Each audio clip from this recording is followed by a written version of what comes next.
नमस्कार,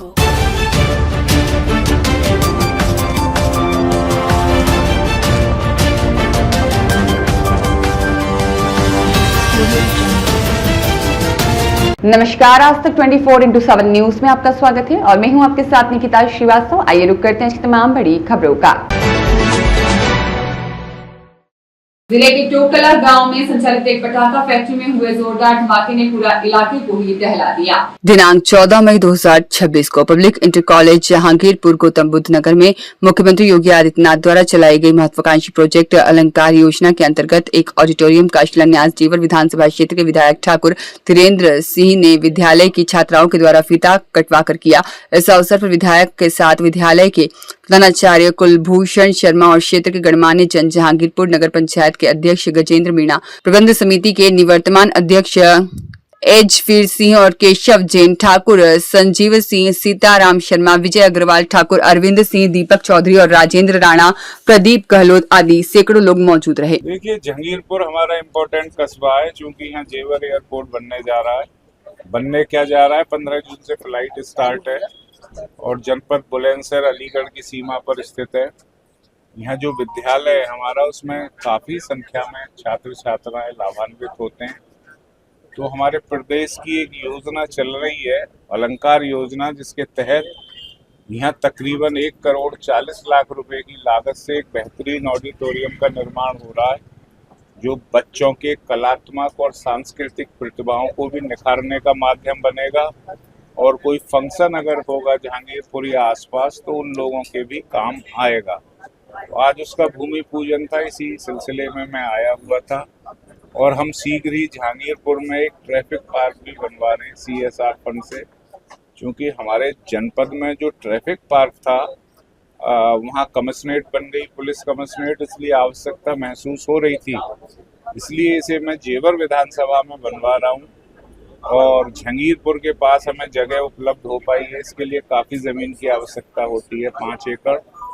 तो ये भी यहाँ के लोगों को ड्राइविंग के बारे में, रोजगार के बारे में बहुत सारे जो अवसर हैं वो उपलब्ध कराएगा। हम 1 से 1.5 महीने में उसका शुभारंभ कराने पुनः आप लोगों के बीच में आएंगे। धन्यवाद। विधायक जी, एक वीडियो वायरल हो रहा है और जनता का सवाल है, जिसमें आपने बताया कि जो हवाई जहाज जो किराया था, उसके आपके अथक प्रयास के बाद उसमें रियायत कर दी। लगभग कितने % उसमें रियायत की? जनता के सवाल। देखिए, वो दिल्ली से कम हो गया है किराया, हमारा यही कहना था। और ये जनता से जुड़ा हुआ मुद्दा था, लाखों लोगों का हित इसमें सुरक्षित था। तो मुझे ऐसा महसूस हुआ कि हम लोगों ने बड़ी मेहनत से इस एयरपोर्ट का मार्ग प्रशस्त किया, जिसमें किसान भाई भी शामिल रहे। सभी लोगों ने एक सपना देखा था। देश के प्रधानमंत्री भी चाहते हैं कि हवाई चप्पल पहनने वाला भी हवाई जहाज में यात्रा करे। लेकिन जब मैंने देखा कि दिल्ली से ज़्यादा रेट है, तो मुझे लगा कि ये तानाशाही पूर्वक फैसला है और उसके खिलाफ मैंने लिखा पढ़ी करी। और आज मुझे जवाब भी आया, जो नई CEO हैं यापल की, नीतू समरा, जो नोएडा इंटरनेशनल एयरपोर्ट को देख रही हैं। मेरे द्वारा प्रधानमंत्री और एरा जो रेगुलेटरी एजेंसी है इसकी तय करने के लिए वहाँ भी बात की गई। तो उसके बाद जब पूरे मीडिया बंधुओं ने मदद की और ये मुद्दा हर उस व्यक्ति के पास पहुँच गया जो इसमें हस्तक्षेप कर सकता था, उसी की वजह से ये लोग बैकफुट पे आए और किराए में काफ़ी कमी इन लोगों ने कर दी है। निश्चित तौर से जनता की जो भावनाएं होती हैं, वह अगर समय पर संबंधित जगह पहुंचना है, तो मैं समझता हूं कि बहुत सी समस्याओं का निराकरण हम कर सकते हैं। सर, जेवर एयरपोर्ट क्षेत्र के लोकल युवाओं को रोजगार मिल पाएगा? निश्चित तौर से। अभी तो वो आरंभ भी नहीं हुआ। 15 जून से उसकी पहली फ्लाइट उड़ने जा रही है। कल अंतिम दौर की वार्ता नौजवान जो प्रभावित परिवार थे उनकी हो चुकी है और सोमवार से हम उनकी जो अपॉइंटमेंट है वो आरंभ करा रहे हैं। सारी बातें कल विस्तार से मुख्य कार्यपालक अधिकारी यमुना और बच्चों के बीच हुई हैं और लगभग फॉर्मूला बन गया है। अब वो बच्चे जो प्रभावित परिवार हैं उन्हें नौकरी मिलेगी। उसके बाद हम क्षेत्र के वो असंख्य लोग जिनकी ज़मीनें एयरपोर्ट में गई हैं और बाकी जिनकी नहीं भी गई हैं, इस इंडस्ट्रियलाइजेशन को यहाँ लाने का मकसद ही क्षेत्र से बेरोजगारी को दूर करना है और यहाँ खुशहाली हर घर के कदम चूमे। इसी वजह से यहाँ बहुत बड़े बड़े उद्योग धंधे लाए जा रहे हैं। सर लास्ट क्वेश्चन, कितने किसानों को लेके आप लखनऊ लेके जा रहे हैं लगभग, और कब जा रहे हैं?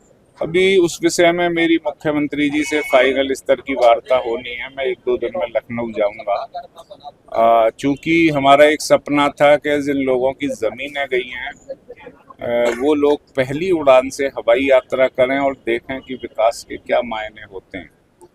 तो मुख्यमंत्री जी ने मुझे सहमति दे दी थी काफ़ी दिन पहले, और फाइनल स्तर की वार्ता करेंगे, इसकी क्या रूपरेखा होगी। जैसे ही वो तय हो जाती है मैं आपको उसे बताऊंगा।